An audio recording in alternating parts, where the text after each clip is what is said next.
Articles होती हैं उसमें भी अपने आर्टिकल्स दिए हुए हैं। So we welcome you all ma'am. Ma'am, हाँ, Anju ma'am, please over to you. Welcome madam, welcome. और मैं सब मेंबरों से ये कहना चाहूंगा कि क्लासिकल से इस एज में इतने साल के बाद माइंड में आने की हिम्मत करना और उसके बाद उससे ज्यादा हिम्मत केस प्रेजेंट करने की करना, उसके लिए मैडम के लिए क्लैप बनता है। धन्यवाद वेलकम सर। Welcome welcome. नमस्ते। आज के इस कार्यक्रम में भाग लेने वाले तमाम सम्मानित चिकित्सकों का मैं डॉक्टर अंजू कुमारी प्रसाद हार्दिक नमन, वंदन और अभिनंदन करती हूँ, जिन्होंने मुझे सुनने की इच्छा रखी। मैं पटना बिहार में पिछले 28 साल से होम्योपैथ से प्रैक्टिस कर रही हूँ और होम्योपैथ इतने सारे अनुभव के बाद भी होम्योपैथ एक विज्ञान के रूप में ऐसा अथाह सागर है कि लगता है कि अभी सब कुछ सीखने को बाकी है, मुझे कुछ नहीं आता। मैं डॉक्टर अशोक अवधिया सर और अन्य लोगों की तहे दिल से शुक्रगुजार हूँ कि उन्होंने महिला दिवस को सिर्फ एक दिन का उत्सव बनकर सिमटने नहीं दिया। उन्होंने 8 मार्च बीत जाने के बाद भी मुझ जैसी तमाम महिला चिकित्सकों को अपना अनुभव साझा करने का मौका दिया है।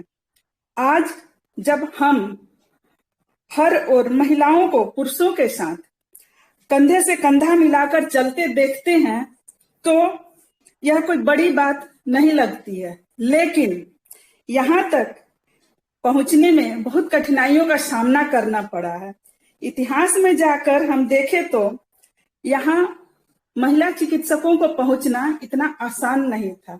शुरू में तो महिला चिकित्सकों को होम्योपैथ कॉलेज में दाखिला ही नहीं मिलती थी। जब मिलना शुरू हुआ तो इस शर्त के साथ कि वे कक्षा के पिछले बेंच पर बैठकर स्क्रीन के आड़ में लेक्चर सुन सकती हैं। तो खैर तब और अब में बहुत फर्क है, यूं कहें कि जमीन आसमान का फर्क है। लेकिन उस दौर से इस दौर में आने में महिलाओं को जो भी उपलब्धि मिली है, हम ऐसा नहीं कहेंगे कि सारा का सारा उनका ही क्षमता या योग्यता पर है। उसमें सहयोग करने वाले पुरुषों को नकारा नहीं जा सकता है, जिन्होंने महिलाओं को आगे बढ़ाने में काफी सहयोग किया। यह परिवर्तन एक दिन का नहीं है, समय समय बढ़ा है और इस परिवर्तन में योगदान देने वाले पुरुषों को भी बहुत बहुत धन्यवाद, और वे नमन के भी अधिकारी हैं। तो बेशक महिला दिवस के शुभ अवसर पर यह कार्यक्रम चला आ रहा है और उसी के शुभ अवसर पर मुझे बोलने का मौका मिला है, इसके लिए मैं अपनी कृतज्ञता व्यक्त करती हूँ। मैं आप सबों से बहुत कुछ सीखी हूँ। आज अपना कुछ अनुभव आपके सामने प्रस्तुत करना चाहती हूँ, ताकि सीखने और सिखाने का यह सिलसिला चलता रहे। तो अब समय बर्बाद नहीं करते हुए केस पर आते हैं हम। एक पंडित जी हैं, हम वे अक्सर पूजा पाठ कराते थे, हमारे यहाँ आते जाते थे। एक दिन क्लिनिक में अपनी पत्नी को लेकर आते हैं और कहते हैं कि इनकी तबीयत कुछ खराब रह रही है, गांव से पटना लाया हूँ इलाज कराने के लिए। अभी तक ये तय नहीं कर पाया हूँ कि किस डॉक्टर से दिखाऊं। आप तत्काल कुछ दवा दे दीजिए ताकि इनकी परेशानी जो है बढ़े नहीं, कुछ तो राहत मिले। मैं बोली ठीक है। और क्लिनिक में रोगिणी के तरफ मुखातिब होकर के मैं बोली, बताइए माता जी क्या दिक्कत है आपको। ग्रामीण परिवेश से थी और एकदम साधारण साड़ी पहनी हुई थी, गंदा भी हम कह सकते हैं कि गंदा भी था, उन्हें ड्रेसिंग सेंस कुछ भी नहीं था। जब थोड़ा सा मगही टोन में बोल रही थी, हिंदी उनको बोलने नहीं आता था, तो मैं रोगी का वर्षन जो है हूबहू आपके सामने रखने का प्रयत्न कर रही हूँ, और बीच बीच में हिंदी भी बता दूंगी ताकि आप समझ सके कि वो कहना क्या चाह रही थी। तो रोगिणी कहती है कि हमरा तो कुछो न है, मतलब हमको कोई बीमारी नहीं है, ठीक है, हमरा कुछो न भयल है, बस तनी सुन पेटवे का तकलीफ है, मतलब हमको ऐसा कोई बीमारी नहीं है, हल्का सा पेट का दिक्कत है, और पेटवा में लगा है कि लकड़ी जैसन कुछ गड़त है, गोजी जैसन लगल है, मतलब पेट में एक कड़ापन की अनुभव हो रही है, जो मैंने काफी स्टिफ है, उसको ऐसा फील हो रहा है कि मेरे पेट में कुछ लकड़ी नुमा चीज फंसा हुआ है। उसके बाद फिर मैं बोली कुछ और बताइए अपने बारे में, तो बताने लगी कि हम तो स्वभाव से नरम है और ऐसे जात के पंडिताइन ही है, हमरा तो लेवेला हक बनल है, लेकिन हम दूसरों के देवे में बहुत खुश रहा है, हमरा अच्छा लगा है, मतलब कि हम पंडित जात से हैं, हम लोग को दान वान लेना ही बना हुआ है, लेकिन हमको लेना अच्छा नहीं लगता है, हम देना भी चाहते हैं, जो भी हमको मिलता है उसी में से हम शेयर भी करते हैं। तो फिर हम पूछे कि ठीक है, अच्छी बात है, अब थोड़ा अपना गुस्सा के बारे में बताइए, गुस्सा से आपको आता है कि नहीं, करना ना हमरा खिस ना आवा है, बस हम तनी मन खिसिया ही फिर तुरंत शांत हो जाए, मतलब कि हमको गुस्सा एकदम नामात्र का आता है और तुरंत फिर हम पश्चाताप भी करने लगते हैं कि क्यों हम ऐसा किए।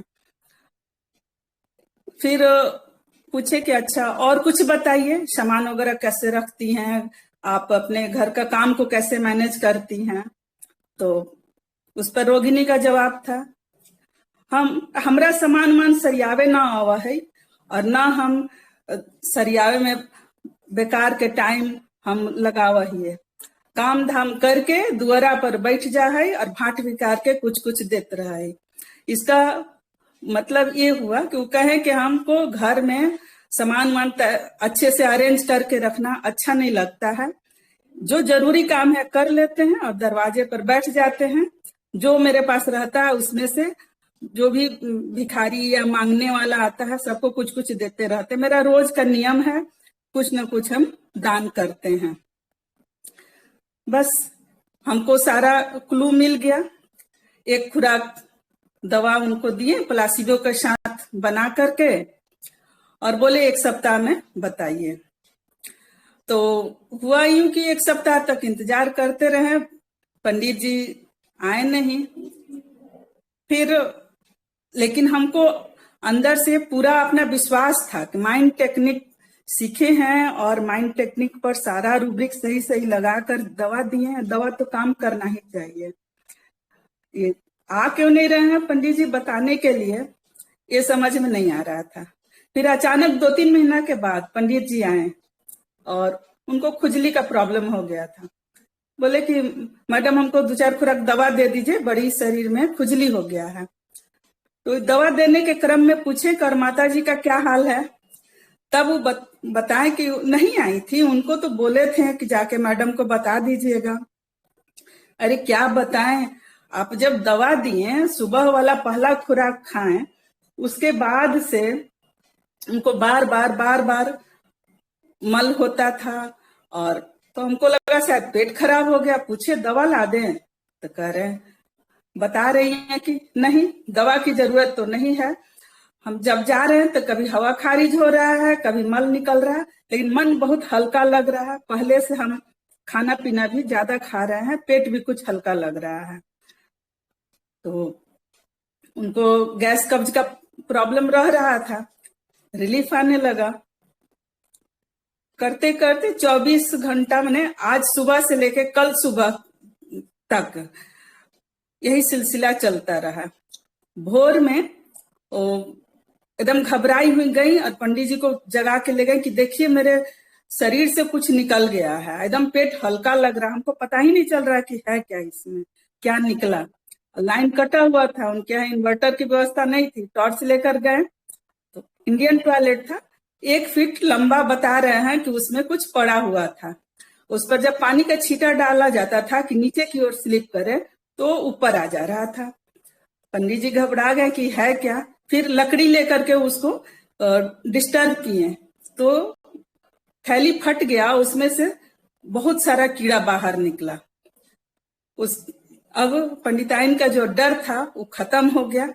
ये केस मेरे लिए बहुत ही अजूबा और अनोखा था, और एकदम मैंने विश्वास से परे कि सल्फर एक खुराक देने से इतना बड़ा जो है उनका समस्या का समाधान हो गया। उनको डॉक्टर से दिखाना भी नहीं पड़ा और खुशी खुशी अपने घर चले गए। तो सर, इसमें क्या क्या रूब्रिक्स हम लिए थे, तो उस समय सिर्फ 4 रूब्रिक्स पर ही काम किए थे, ठीक है ना। एक तो indifference to his personal appearance, दूसरा बेनिवोलेंस, और तीसरा anger alternate with repent speak, और चौथा था डिलीजन वेल्थ। जब वो बोली कि हमको तो कुछ भी नहीं है, हल्का सा पेट का प्रॉब्लम है, उस आधार पर दान पुण्य करती थी बेनिवोलेंस। गुस्सा आता था और तुरंत फिर शांत भी हो जाता है। इस पर लिए anger alternate with repent speak, और पर्सनल अपीयरेंस तो उनका था ही डिस्टर्ब। लेकिन अब जब देखते हैं तो इसमें और सारा हमको सल्फर का रूब्रिक्स मिल जाता है। तो ये मेरे लिए बहुत ही अजूबा केस था। माइंड टेक्निक सीखने के बाद आप यूं कह सकते हैं कि मेरा पहला या दूसरा केस रहा होगा। तो इस उपलब्धि के बाद जो है ना, हमको एक स्लोगन बनाए, हमको स्लोगन एक याद आया, जहां ना जाए दीनानाथ वहां जाए होम्योपैथ। सूर्य भगवान को दीनानाथ भी कहा जाता है, तो उसी पर एक स्लोगन बन गया। धन्यवाद महात्मा हैनीमैन को जिन्होंने होम्योपैथ का आविष्कार किया, और धन्यवाद डॉक्टर एमएल सहगल को जिन्होंने इतना आसान तरीका निकाला केस सॉल्व करने का। और मैं डॉक्टर गोपाल पंडित जी को भी धन्यवाद देना चाहूंगी, क्योंकि वही माइंड टेक्निक पर काम करने के लिए प्रेरित किए। अब मेरा अगला केस है, इसमें एकदम छोटी छोटी बातों पर मैं क्लिनिकल टिप्स देना चाहूंगी, ये 2-3 केस के जरिए। एक 4 महीने का बच्चा था, उसको काफी दिन से, लगभग 1-1.5 महीने से डायरिया से वो परेशान था। इधर उधर वो लोग दिखा उखा के फिर लास्ट में मेरे पास आए कि डायरिया से बहुत परेशान है, इसको कुछ आप दवा दे दीजिए। 4 महीने के बच्चे से क्या पूछे, क्या ऑब्जर्व करें, कुछ समझ में नहीं आ रहा था। इतने में जो है उसकी माँ बोली, हम बोले बताइए कुछ, तो कह रही है कि सब कुछ तो ठीक है, जो दस्त है चल रहा है। जब इसको साफ करते हैं, खास करके जब पानी से धोते हैं, तो बहुत जोर से चिल्लाता है ये लड़का, इतना जोर से रोता है कि सब लोग परेशान हो जाते हैं कि मैंने हुआ क्या इसको।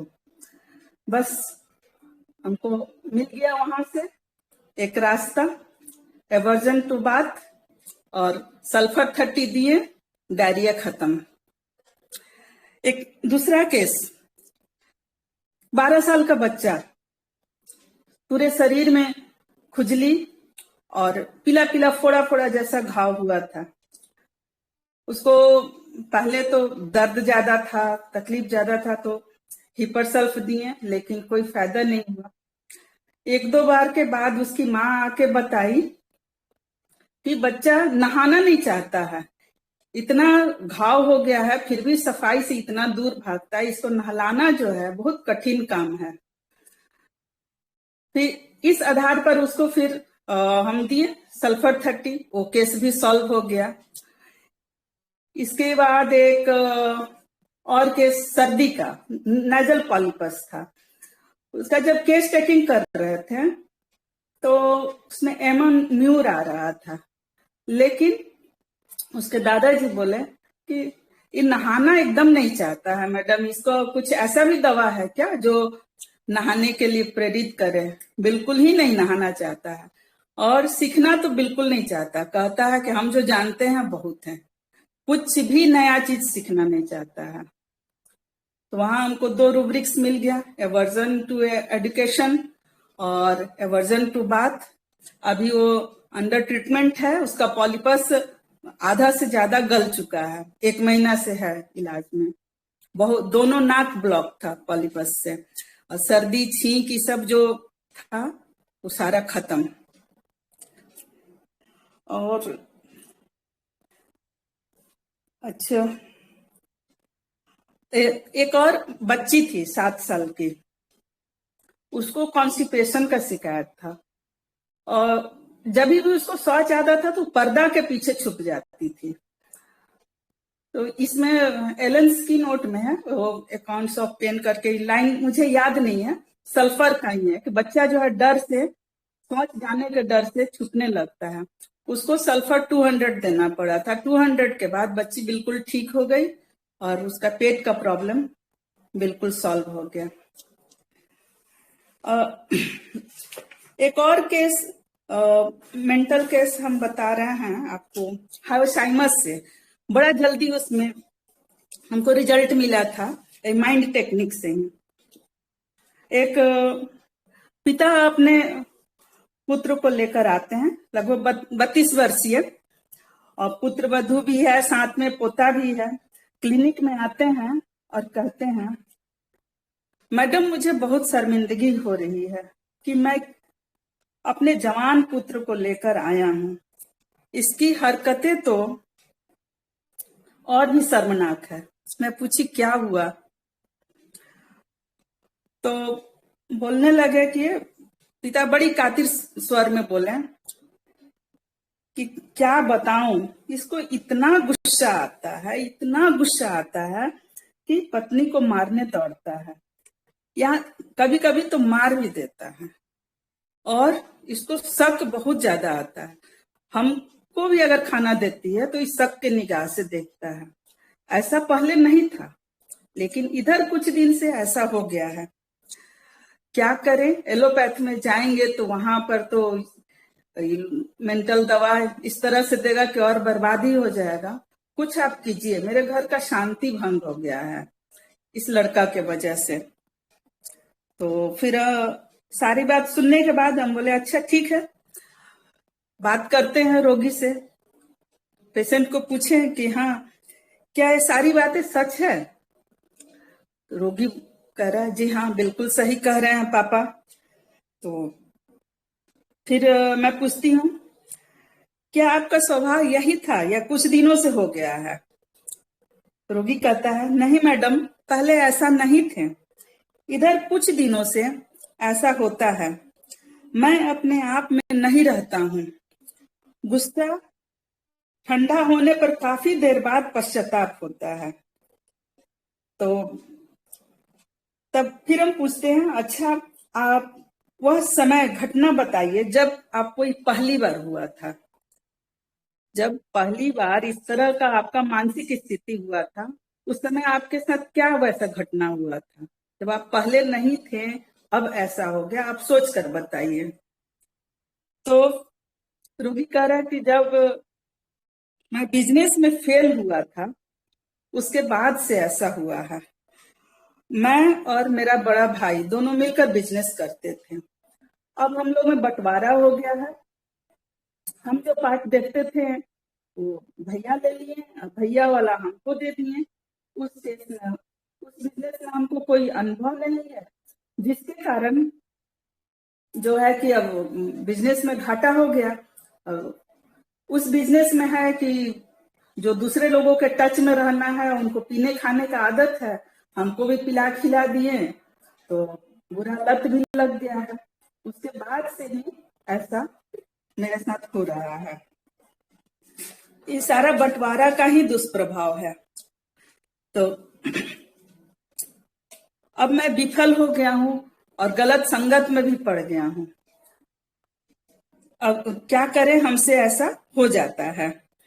उसके उसके बाद से हमको लगता है कि कब कौन मुझे धोखा दे देगा पता नहीं, और हमेशा तनाव में रहते हैं, नींद नहीं ठीक से आती है, हमेशा जो है सोचते रहते हैं कि क्या करें कैसे करें। टीवी भी देखते हैं तो उसमें से जो षड्यंत्र दिखाता है वही सब ध्यान से देखते हैं, और सारा षड्यंत्र अपने बीवी बच्चों पर अप्लाई करने का कोशिश करते हैं।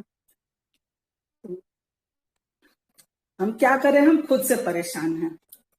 इतना बोलते बोलते उसका चेहरा एकदम लाल हो गया और लगा कि रो भी देगा, लेकिन रोया नहीं। फिर थोड़ी देर के बाद कह रहा है हम जो भी कह रहे हैं सच कह रहे हैं, हमको झूठ बोलने बिल्कुल नहीं आता है, हम शराब पीना चाहते नहीं हैं, लोग हमको पिला देते हैं। बोले और कोई दिक्कत? कर हमको कब्ज रहता है, और जब लैट्रिन में जाते हैं तो हमको वोमिटिंग भी होता है, कभी कभी सिर्फ मन मिचलाता है, सुबह में बिल्कुल भी उठने का मन नहीं करता है, एकदम आलस लगता है, क्या करे कुछ समझ में नहीं आता है। तो अब इसमें थोड़ा सा ब्रेक लेंगे, क्या आप लोग कुछ सोचना चाहेंगे इस केस पर? हेलो मैम वैसे मेंबर्स तो बताएं। इसमें काफी चीजें दिख रही हैं। एक तो सबसे पहले वो सस्पिशियस नेचर हुआ उनका अपनी वाइफ को लेकर के, जी। और जो उसको धोखा हुआ है अपने भाई के साथ में बिजनेस में, वो उसको बिट्रेड हुआ है, वो तो उसके बाद में अभी वो किसी पे भरोसा करने लायक नहीं बचा है। जी जी। और वो ट्रुथ टेलिंग प्लेन, उसने क्या बोला, हमको झूठ बोलना नहीं आता है, हमको सब सच बोलना आता है, हम सब सच सच बोल रहे हैं, जी। वो भी वो पूरी तरीके से बता रहा है। और इसके अलावा जब सस्पिशियस वाली वाइफ के साथ वाला मैटर हुआ था तब आपने कुछ बोला था, तब भी एक रूब्रिक था, वो अभी एकदम से स्लिप हो गया है। तो मेरे हिसाब से ये रूब्रिक तो इसमें मोटे मोटे दिख ही रहे हैं मेन में। जी हाँ, बिल्कुल सही जा रही हैं मैम। और कोई?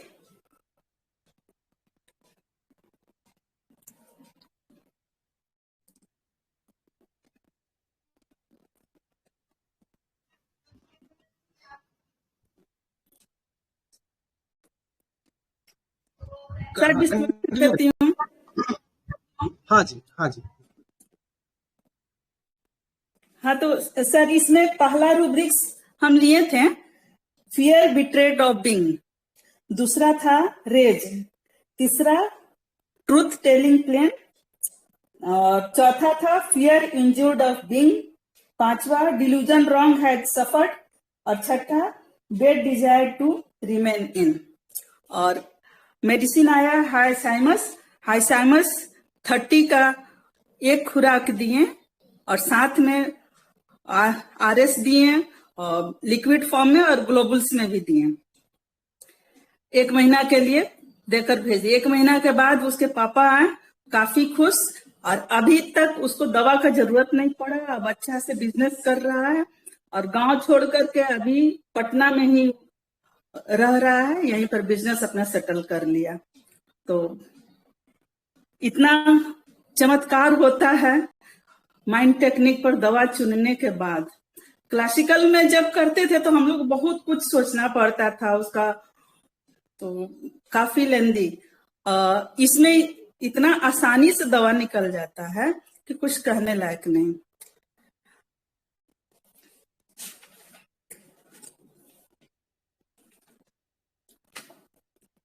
और सर हाँ मैडम बोलिए। एक कविता सुनाना चाहूंगी जो मैं मिट्रिया मेडिका के आधार पर लिखी हूँ, ठीक है? और उसका आप लोग मेडिसिन पहचानने की कोशिश कीजिएगा।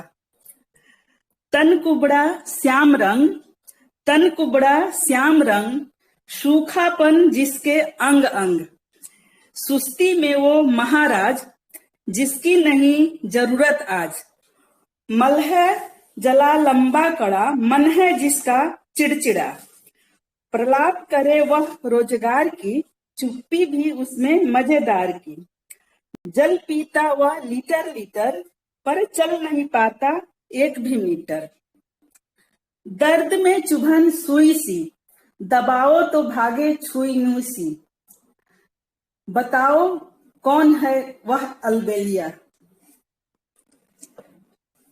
मैम ब्रायनिया तो नहीं है। और लोग कोशिश करेंगे। मैम एब्रोटिनम। और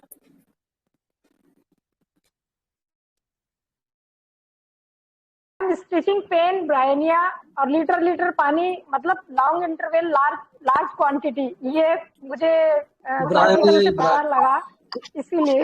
बिल्कुल बिल्कुल सही सीमा मैम, बिल्कुल सही। ये अलबेलिया हमारा ब्रायनिया ही है। और इस तरह की बहुत से मेडिसिन पर कविता लिखी हूँ, पर मेरे पास अभी बस यही एक उपलब्ध है। जैसे पलसेटिला का एक दो लाइन याद है कि नैन जिसके नहीं कजरारे, रोए अश्रु के धारे, इस तरह से करके, याद नहीं है।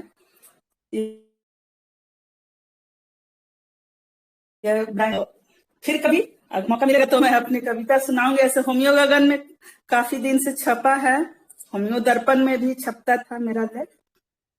अभी इधर थोड़ा ब्रेक हो गया है, फिर कोशिश करूंगी। अब देना होगा तो मेंटल पर ही दूंगी। एक दो केस मैं और छोटा छोटा सुनाती हूँ। अभी कुछ दिन पहले की बात है, मेरी मम्मी का फोन आया, बोल रही हैं कि वीडियो कॉल करो, जल्दी वीडियो कॉल करो, देखो देखो मेरा चेहरा का क्या हाल हो गया है, जल्दी वीडियो कॉल करो। तो वीडियो कॉल किए तो पूरा चेहरा एकदम भरभराया हुआ सा, दाना दाना जैसा था। पूछे कि क्या दिक्कत है, इतना क्यों हड़बड़ाई हुई है। कर ये 2-3 दिन से है और खुजली भी है, लेकिन हमको बहुत इससे परेशानी नहीं हो रहा था, लग रहा था ठीक हो जाएगा। बोरोप्लस लगा रहे थे, बोरोनिल लगा रहे थे। आज देखे कि एकदम बर्दाश्त से बाहर चेहरा देखे और डर गए कि ये क्या हो गया, एकदम बर्दाश्त से बाहर हो गया है। अभी का अभी हमको दवा बताओ, हम दवा खाएं और जल्दी से ठीक हों। तो इसमें हम एक रूब्रिक्स लिए, इंडिफरेंस, और दूसरा फियर एक्स्ट्रावेगेंस। ओपीएम दिए और 10 से 12 घंटा के बाद उनका सारा चेहरा का जितना भी था रुखापन, दरदरापन, सारा खत्म हो गया। इतना जल्दी रिजल्ट दिया ओपीएम। जबकि पहले हम लोग खुजली का नाम सुनते ही पहले सल्फर, सोरिना में सब सोचते थे, अब सोचने का मौका ही नहीं मिलता है। आपका दिमाग एकदम सही दिशा में पेशेंट को जो चाहिए वहां पहुंचा देता है माइंड टेक्निक। एक और हाइशाइमस का केस बताती हूँ, छोटा छोटा। अभी बहुत माइंड टेक्निक पर डेप्थ नॉलेज हमको नहीं हुआ है, लेकिन छोटा छोटा केस से ही काफी सफलता मिल रहा है और बहुत मजा आ रहा है। तो एक ऐसे छोटे छोटे केस से कॉन्फिडेंस बढ़ता है जी, इन्हीं से कॉन्फिडेंस बढ़ता है मैडम, इन्हीं छोटे केसों से कॉन्फिडेंस बढ़ता है। जी हाँ। और वो तो जो सल्फर का कीड़ा निकला सर, वो तो बड़ा केस है मेरे लिए। बढ़िया बढ़िया, कंटिन्यू कर। आज तक नहीं हुआ था। बढ़िया, बहुत अच्छा केस था। हाँ, एक बच्ची थी, वो नहाई शाम, मतलब अनटाइमली नहाई। उसकी माँ आके बताती है कि अनटाइमली नहाई, उसके बाद से इसको सर्दी हो गया और सर दर्द हो रहा है। चुपचाप पड़ी हुई है, खाना भी नहीं खा रही है, उठाने पर एकदम हिल भी नहीं रही है। बुखार वगैरह तो वैसा कुछ नहीं है, लेकिन ये इतना सुस्त क्यों हो गए हमको समझ में नहीं आ रहा है। तो लाना पड़ेगा क्या उसको। फोन से पूछी थी, हम बोले हाँ लेकर के आइए, फीवर वगैरह है क्या है, और ठंडा लगा है तो चेस्ट में एक्सपोजर हो गया है, क्या हो गया है उसको थोड़ा हम चेक कर लेंगे। लेकर के आई तो चेस्ट वगैरह बिल्कुल क्लियर था, फीवर हल्का था। हम बोले क्या हुआ बेटा तुमको, तो हाथ से इशारा करे, कुछ नहीं। क्यों सोए रहती हो, कुछ नहीं हुआ तो फिर इशारा से ही बोल रही थी, बस ऐसे ही। तब बस इतना में दवा का सिलेक्शन हो गया। हाइसाइमस 30 एक खुराक दिए, और वहीं क्लिनिक में बैठे बैठे करिए, भैया से लड़े हुए बहुत दिन हो गया, बहुत देर हो गया। कहाँ है माँ भैया, एक बार लड़ाई करके आते हैं, मजा आ जाएगा। थोड़ा चंचल है, भाई को चिढ़ाती वड़ाती है। तो उसमें लिए बेड रिमेन डिजायर और मानसर बताए थे हम लोग को। दूसरा रूब्रिक्स हमको नहीं याद है। मानसर एक बार क्लास ले रहे थे तो उसी में क्लिनिकल टिप्स में बताए थे कि अगर बेड में पड़े पड़े एकदम चुपचाप सुस्त रहे, बोले कि हमको हिलाओ डुलाओ नहीं, छोड़ दो, कुछ नहीं बोले, तो वहां पर हाइसाइमस। अगर हाय हाय करने लगे कि मुझे दवा दो, देखो हमको क्या हो गया, तो अर्जेंटम नाइट्रिकम। इस तरह से बस वही मेरे दिमाग में क्लिक किया, हाइसाइमस दिए, और वही बच्ची का सुस्ती और प्रॉब्लम, जो कि एकदम चुपचाप पड़ी हुई थी, खाना भी नहीं खा रही थी, अभी भाई से फाइट करने के लिए तैयार हो गई। ये दूसरा ऐसा रूब्रिक ऐसा मैम तौर पर था दूसरा रूब्रिक आपका। जी, तौर पर। अच्छा, उस समय रूब्रिक्स नहीं बनाए थे मैम, जो कि जेस्चर भी आएगा जी कंप्लेनिंग विद जेस्चर। हाइसाइमस का भी है ना, जेस्चर से कंप्लेन किया ना उसने। हाँ जी जी। नहीं तो जो की हूँ, जो सच्चाई है उतना ही बता रही हूँ, जिस समय जितना नॉलेज था। अभी ये सब थोड़ा समझ में आने लगा है, तो बस इसलिए माइंड टेक्निक बहुत अच्छा है, आप लोग करिए, बहुत बहुत ज्यादा सफलता मिल रहा है, और काफी टाइम भी कम लगता है, रिजल्ट भी अच्छा आता है, और जल्दी रिजल्ट आता है, इसलिए अच्छा लगता है। और एक प्लेटिना का केस बताते हैं। प्लेटिना एक लेडी लगभग 5-6 दिन से बीमार थी, उसको सर्दी खांसी, गले में दर्द, सर दर्द सब हो रहा था। मेरे 5-6 दिन के बाद आई मेरे यहाँ, तो हम बोले 5-6 दिन से क्यों नहीं आ रहे थे, कह रही है कि बस सोचे ऐसे ठीक हो जाएगा, कभी काढ़ा पी रहे थे, कभी विक्स लगा रहे थे, कुछ कुछ कर रहे थे, सोचे है छोटा मोटा प्रॉब्लम ठीक हो जाएगा। तो इसमें लिए प्रेजुडाइज्ड ट्रेडिशनल, और फिर कॉलिंग फॉर हेल्प, तो प्लेटिना दिए उसको 6 में। उस समय मेरे पास 6 से उपलब्ध था, और इस माइंड टेक्निक पर रिजल्ट कितना जल्दी आता है ये जानने का बहुत ज्यादा जिज्ञासा था, इसलिए उनको हम बोले कि आप कल ही हमको बताइए कैसा है आपका तबीयत। दूसरे दिन जब क्लिनिक पहुंचे, आई वक्त बिल्कुल ठीक है, अब कोई दवा का जरूरत नहीं है, अब दवा वह नहीं खाएंगे हम। इतना जल्दी रिजल्ट देता है। और एक दो केस और बताती हूँ मैं इसका। एकोनाइट का अभी रिसेंट केस, अभी इलाज चल ही रहा है। दिल्ली की पेशेंट है, फोन पर कॉल करके बोली कि आंटी बोलती है, हम थोड़ा मैंने हल्का परिचय है उनसे, आंटी देखो हमको ब्लीडिंग बहुत ज्यादा हो रहा है, एकदम लग रहा है ना कि ब्लीडिंग से हम मर ही जाएंगे, इतना ज्यादा परेशान हूँ, और मेरा मुंह से बदबू आ रहा है, एकदम बेचैन हूँ, क्या करूं मुझे समझ नहीं आ रहा है, मुझे तो लगता है कि मेरा अंग ही सड़ गया है, इसीलिए इतना बदबू आ रहा है। तो हम बोले हाँ तुमको ऐसा लगता है कि तुम्हारा अंग सड़ गया है? बोले हाँ मेरा शरीर अंदर से खराब हो गया है, एकदम हमको लगता है कि खराब हो ही गया है। पहले सड़ गया शब्द यूज की, उसके बाद फिर मेरा अंग खराब हो गया है, ऐसा बोली। तो हम बोले अच्छा ठीक है, तुम एक बात बताओ, तुमको क्या लगता है, सड़ गया है कि खराब हो गया है? तो बोली नहीं नहीं खराब हो गया है। सड़ता तब तो और ज्यादा बदबू रहता। बस डिलीजन डिफॉर्म्ड ही और रेस्टलेसनेस लेकर एकोनाइट 30 दिए, अभी गोवा में घूम रही है। बोली पहला दिन जो आप एक एक बूंद कहे थे 3 खुराक खाने के लिए, उसके बाद से फिर हमको दवा का जरूरत नहीं पड़ा, अब हम ठीक हैं।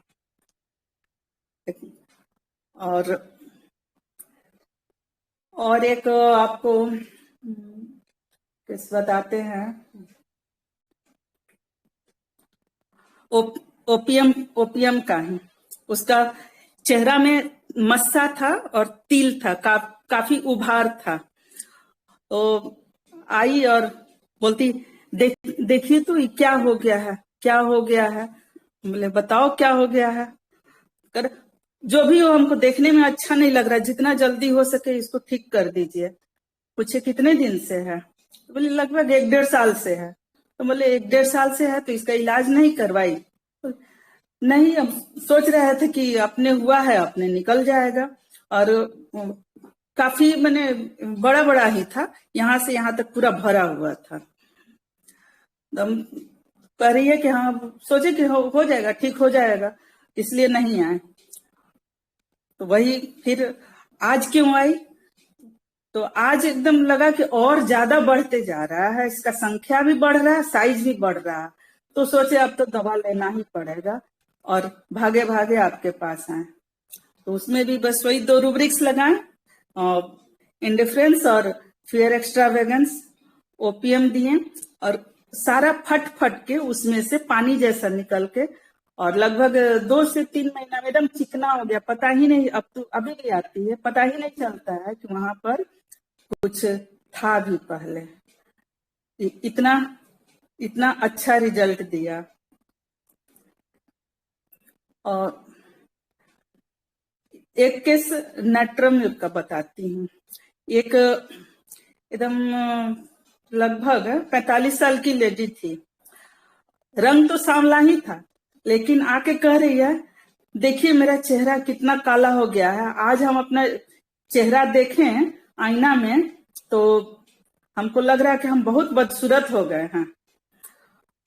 और उसके बाद थोड़ा सा उस समय रिसेंटली शुरू किए थे, तो थोड़ा सा और पूछे कि नमक वगैरह कैसा खाती हैं, गुस्सा वगैरह के बारे में। लेकिन मेरा ध्यान जो था ना, डिलीजन रेस्ट ही इज करके एक रूब्रिक्स है नेट्रम का, उसी पर पूरा अटका हुआ था। उसको 30 एक खुराक दिए, प्लासिबो दिए। उसके बाद दूसरे दिन आके कह रही है, दूसरे दिन नहीं, दैट मीन्स कि नेक्स्ट विजिट में 15 दिन के बाद करी को दवा जो दिए आप, उसके बाद से मेरा चेहरा भी साफ हो गया, और मेरा घुटना उठना में जो दर्द था वो सब भी ठीक हो गया। बहुत आराम है हमको। आप अब दवा कंटिन्यू कीजिए, ताकि जो मेरा उतना पुराना जो गठिया था वो सब का तो हम जिक्र भी नहीं किए थे, लेकिन इस दवा से इसमें भी हमको फायदा नजर आया, इसलिए आप हमको दवा दीजिए। और अभी उसका दवा चल रहा है, अभी उसको 50 मिलीस्मॉल में 0/1 में चला रहे हैं। काफी सुधार है, काफी सुधार है। एक बढ़िया और टाइम है सर? और हाँ, आपके पास केस है अभी, और तो हमारे पास भी टाइम है। केस तो बहुत है सर, बताइए 2-3 केस और। अच्छा, एक जो है कलकरिया सल्फ का केस बताते हैं। रोगी जी जो थी, उसको हर चीज से डर लगता था, हर चीज का चिंता होता था। वो हॉस्पिटल नहीं जाना चाहती थी, सुई नहीं लेना चाहती थी, अपने बच्चे को टीका के लिए ले जाना नहीं चाहती थी। यहाँ तक कि इतना वो डरती थी कि हस्बैंड को काम पर नहीं जाने देती थी कि अकेले हम कैसे रहेंगे। इतना ज्यादा उसके अंदर में डर था। तो फिर पूछे कि इतना ज्यादा क्यों डरती हो, तो बोलते हमको पता नहीं, हमको लगता है कि हम एकदम सुरक्षित जगह में रहें और हमको कोई भी खतरा ना हो, कोई दुख तकलीफ ना आए। किसी का दुख तकलीफ यहाँ तक टीवी में भी देख लेते तो उनको बड़ा डर लगता है। तो इसका रूब्रिक्स तो सारा याद नहीं है, लेकिन थीम याद है। तो कलकरिया ग्रुप में ही ऐसा होता है।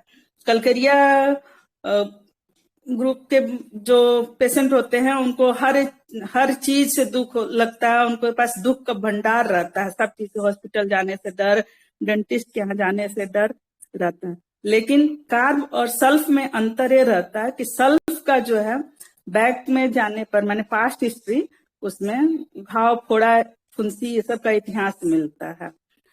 और तो मैंने हम इसी आधार पर अंतर करते हैं, कलकरिया कार्ब और कलकरिया सल्फ। बहुत ज्यादा अभी डेप्थ में माइंड टेक्निक पर नहीं पहुंच पाए हैं, तो उससे पूछें तो बोली कि हाँ, बचपन में तो एकदम घाव से हम सड़ जाते थे, उसको कलकरिया सल्फ का एक खुराक दिए, अभी जो है उसका बाल झड़ना भी बंद हो गया, डर भी बंद हो गया, अब अकेले वो क्लिनिक से आके दवा ले जाती है और काफी सुधार है उसको। तो मैंने एकदम चमत्कार जैसा लगता है, माइंड टेक्निक पर चुना हुआ दवा। एक बेलाडोना का केस बताते हैं, सर्वाइकल में बेलाडोना कभी हम सोचे भी नहीं थे। एक लगभग 50 वर्ष का फौजी है, पहले आर्मी में रह चुका है, लेह लद्दाख 2 बार बेचारा ड्यूटी काट चुके हैं। तो अब उनको दर्द वगैरह रहने लगा, तो आए एक बार बताएं कि हम लोग को पीटी कराने के लिए रोलिंग कराया जाता था, उसी समय मेरा एक नस तिलका था, उसी समय से कमर में दर्द, गर्दन में दर्द, हाथ में दर्द सब शुरू हो गया है। तो हम बोले कि वो तो रोलिंग और लोग भी किए होंगे ना, तो बोले हाँ सब लोग किए हैं, लेकिन हमको तकलीफ हुआ, बाकी लोग को नहीं हुआ। और तो दवा हुआ आप करवाएं अपना मिलिट्री हॉस्पिटल में, हम पूछे तो कह रहे हाँ मिलिट्री हॉस्पिटल में दवा खिलाए, कैल्शियम देता है और दर्द का दवा देता है, उब गए हैं वो सब दवा से, अब हमको जो है ना लगता है कि सब छोड़ छाड़ दें। और फिर पूछे कि तो यहाँ पर कैसे आए, मेरे पास दवा लेने कैसे आए, तो बोल रहे हैं कि मेरी वाइफ आपसे इलाज कराती है, उसका प्रॉब्लम ठीक हो गया, उसको यहाँ नाक पर इतना बड़ा ट्यूमर था और गाल के अंदर में छोटा सा ट्यूमर था, तो वही बोले कि अपनी वाइफ को देखे कि इसका जब ट्यूमर गल रहा है तो मेरा दर्द क्यों नहीं ठीक होगा, सोच के हम आ गए। तो बोले ठीक है, इतने पर दवा का सिलेक्शन हो गया, बेल 30 दिए एक खुराक, उसके बाद बोले 2 दिन में आप आके बताइए कि कैसा है आपको। 2 दिन के बाद आके बताएं कि रिलीफ तो है, पूरा ठीक नहीं है, तो फिर बेलाडोना 0/1 बना के दे दिए कि आप खाइए और 1 महीना के बाद आके मिलिए। और उसके बाद वो मेरे पास 3 पेशेंट भेजे सर्वाइकल का, सब फौजी लोग ही हैं, कि आप वहां जाइए, वहां पर दर्द का बहुत अच्छा इलाज होता है। अभी इलाज चल ही रहा है, पूरी तरह से तो ठीक नहीं हुआ है, लेकिन हो सकता, हमको लग रहा है कि 0/3 या 0/6 जाते जाते क्योर हो जाएंगे। और एक फास्फोरस का केस बताते हैं, उसको जो है अपने आके बताती है कि जानते हैं मेरा खून जो है ना जल्दी जमता नहीं है, पहला लाइन यही बोली थी, कट जाता है तो जल्दी जमता नहीं है। और उसके बाद तब अपना प्रॉब्लम बताने लगी कि पीठ में एक ट्यूमर है और मेरे घर में बहुत टेंशन रहता है, हम चाहते हैं कि सब कोई शांति से रहे, एक दूसरे को प्यार दें, प्यार लें, लेकिन मेरे यहाँ जो है ना अलग ही कहानी है, सब अलग अलग रहता है, मिलजुल के कोई रहना ही नहीं चाहता है। हम तो चाहते हैं कि सब लोग मिलजुल के रहें और किसी का भी एक दूसरे को मदद करे, किसी को दुख तकलीफ न दे। तो फिर फास्फोरस का मैग्नेटाइज डिजायर और अफेक्टेशन, फिर अफेक्शन, एक दूसरे को रूब्रिक्स दिमाग से उतर रहा है, प्यार देना और लेना, अफेक्शन गिव करके कुछ है, उस आधार पर दिए। उसके बाद 1 सप्ताह में उसको जो है जो ट्यूमर था वो फट गया, फट के उसमें से पतला पतला पतला पतला रेशा की तरह निकला। और अभी तो दवा चल रहा है, क्योर के तरफ जा रहा है। अफेक्शनेट रिटर्न्स ऑफ हाँ सर, सही सही बोले सर, अफेक्शनेट रिटर्न अफेक्शन, सही बोले। और मैग्नेटाइज डिजायर, हार्मोनी, मिलजुल के रहना चाहते हैं।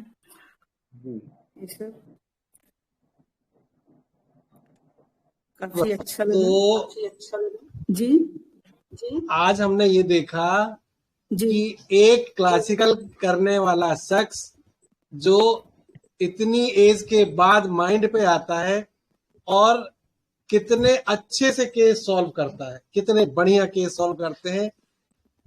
और क्या बोलेंगे, कुछ कह नहीं सकता। सैल्यूट है मैडम आपको, बहुत अच्छे से आपने केस सॉल्व किए हैं। जी और जी जितने सिंप्लीफिकेशन के साथ एकदम इजीली वे पे आपने जो मेडिसिन सिलेक्ट की है वो जी काबिले तारीफ है। बहुत अच्छा, बहुत अच्छा। कोई और कहना चाहेगा ऐसे? जी हाँ मैडम, हमको तो लगता है कि सही में बिल्कुल सिंपल ही है। माइंड से इलाज करना और मेडिसिन सेलेक्ट करना एकदम बिल्कुल हम लोग के होम्योपैथिक गोली की तरह छोटा है, लेकिन उसका जो वार काफी गंभीर है। देखने में छोटन लगे, घाव करे गंभीर, वही है माइंड टेक्निक। साधारण सा रूब्रिक कहाँ जाके वार करेगा, कहना मुश्किल है। तो सही बात। काफी अच्छा लगता है इससे प्रैक्टिस करके। हॉरिजन ग्रुप का ये मोटो है कि ऐसे जो स्टार्स है, हॉरिजन स्टार्स मीन जो लोग अभी बस सीख के निकल रहे हैं, उनको सामने लाना। उनमें से एक आप हो, और ऐसे दूसरे मेंबरों को देखना चाहिए कि यदि उनके केस सॉल्व होते हैं तो बिना डरे आए और अपने केस प्रेजेंट करें। थैंक यू मैडम, बहुत बहुत धन्यवाद। धन्यवाद सर। चूंकि आपने ये प्रोग्राम महिला दिवस के उपलक्ष्य में रखा था, इसलिए मैं कहना चाहूंगी, नारी तू नारायणी, कोमल हो कमजोर